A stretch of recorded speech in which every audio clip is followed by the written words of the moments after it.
আষাঢ়ের মেঘলা আকাশ, টিপটিপ বৃষ্টি, আর আমাদের ঘরে পড়ে থাকা সেই প্রায় ৪ ফুটের কাছাকাছি একটি রথ।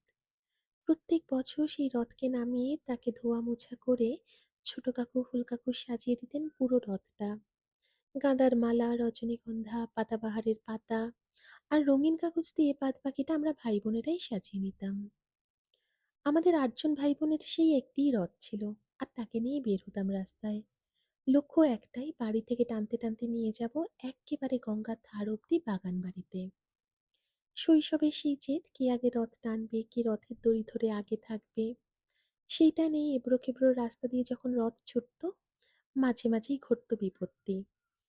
প্রভুরা মুখ থুবড়ে পড়ে যেতেন প্রসাদের থালার উপর। আবার তাদেরকে সোজা করে রেখে আবার রথ টানা। ছোটবেলার সেই রথ টানতে টানতেই একদিন বড় হয়ে যাওয়া। তারপর জীবনের প্রথমবার যখন পৌঁছলাম পুরুষোত্তম ক্ষেত্রে, বয়স তখন বেশ অনেকটাই।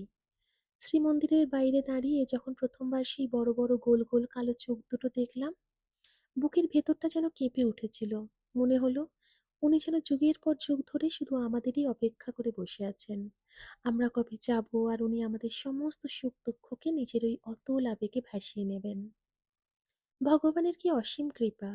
আজও প্রতি বছর উল্টো রথের দিন আমরা সপরিবারে পুরীধামে পৌঁছে যেতে পারি।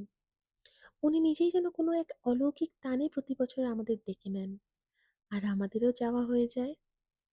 প্রভুর দয়া তো সীমাহীন। সনাতন ধর্মের বিধি মেনে আমরা হয়তো অনেকেই মন্দিরে ঢুকে পুজো দিতে পারি, কিন্তু এই পৃথিবীতে কত মানুষ আছেন, কত অন্য ধর্মাবলম্বী অনুরাগী আছেন, যারা কোনোদিন মন্দিরের গর্ভগৃহে প্রবেশের অধিকার পান না। প্রভু তো কেবল নির্দিষ্ট কিছু মানুষের নন, তিনি যে বিশ্ব ব্রহ্মাণ্ডের নাথ। তাই তো সেই ভক্তদের দেখার ব্যাকুলতায় বছরের এই একটি বার তিনি নিজের রত্নবেদী ছেড়ে রাজপথে নেমে আসেন।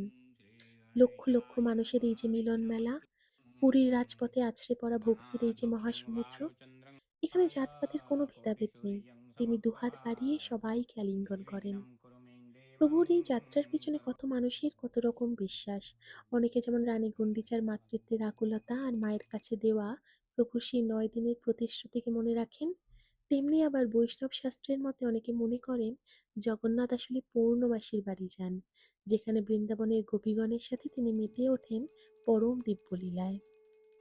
কিন্তু আমাদের কাছে, এই সাধারণ ভক্তদের কাছে তিনি শুধুই বিশ্ব ব্রহ্মাণ্ডের নাথ। আমাদের কাছে তিনি প্রতি বছর আসেন শুধু দেখা দিতে।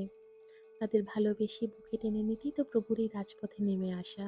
রথের রশিতে টান দিতে দিতে তিনি যেন প্রতি বছর নীরবেই আমাদের শিখিয়ে দিয়ে যান, এই পৃথিবীতে প্রেম, ভক্তি আর মাতৃত্বের চেয়ে বড় সৃষ্টি আর কিচ্ছু নেই।